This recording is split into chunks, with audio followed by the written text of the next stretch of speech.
இவரை வாங்கி 1 வீக் ஆச்சு. இவரை க்ளீன் பண்ணுறது யோசித்து அதிகமாக வாங்க மாட்டேன். இன்றைக்கி வேறு வழியே இல்லை, ட்ரை பண்ணி தான் ஆகணும். ட்ரை பண்ணலாம். இந்த மாதிரி எல்லாம் சில டைம் யோசிப்பேன். ஆனால் ஹஸ்பண்டுக்கு பசங்களுக்கு அப்படின்னு வரும்போது 4:30 ஆனாலும் பரவாயில்ல, 4 o'clock ஆனாலும் பரவாயில்ல, எங்கேருந்து அந்த இன்ட்ரெஸ்ட் வருதுன்னு தெரியல, ட்ரை பண்ணிடுவேன்.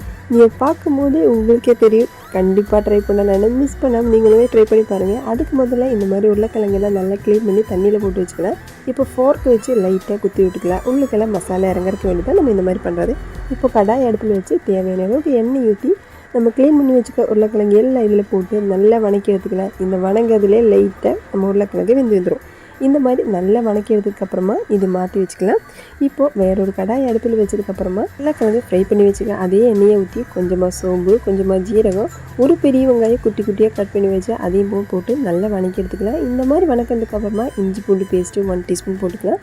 மறுபடியும் இதையுமே நல்லா வணக்கி விட்டதுக்கப்புறமா ஒரு பெரிய சைஸ் தக்காளியை மிக்சியில் போட்டு அடித்து அதையும் ஊற்றிக்கப்புறமா அதிகமாக புளிப்பு இல்லாத தயிர் ஒரு 1/4 கப்பு அதிகமாக ஊற்றிக்கலாம்.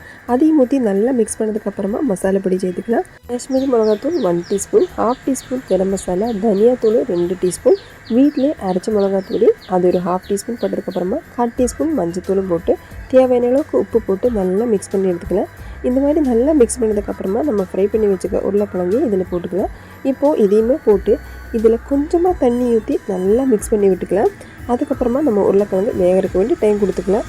இந்த மாதிரி வெந்து வந்ததுக்கப்புறமா கடைசியாக ஒரு பச்சை மிளகு கொஞ்சமாக மல்லித்தலையை போட்டு நல்லா மிக்ஸ் பண்ணி ஃப்ளேம் ஆஃப் பண்ணி வச்சுக்கலாம். இந்த சைட் டிஷ்ஷு நீங்கள் சாப்பாட்டுக்கானாலும் பரவாயில்ல, இல்லை வேறு டிஃபன் ஐட்டம்ஸ்க்கானாலும் இந்த மாதிரி ஒரு வாட்டி ட்ரை பண்ணி பாருங்களேன். உருளைக்கிழங்கு வேண்டாம் அப்படின்னு ஒதுங்கி போகிறவங்க கூடி லைட்டாக தொட்டு சாப்பிட்டுக்குவாங்க. இப்படித்தான் வேண்டாம் அப்படின்னு ஒதுங்கி போகிறவர் தான் என்னோடய ஹஸ்பண்டு. காலையில் பிரேக்ஃபாஸ்ட்டுக்கு வேண்டாம் அப்படின்னாரு. ஆனால் மத்தியானம் லஞ்சுக்கு இது ஒரு வாட்டியாக கண்டிப்பாக மிஸ் பண்ணாமல் ட்ரை பண்ணிடுறோம் அப்படின்னு சொல்லி ட்ரை பண்ணிட்டாரு. இது பார்த்தவங்க கண்டிப்பாக ட்ரை பண்ணாமல் இருக்க மாட்டாங்க.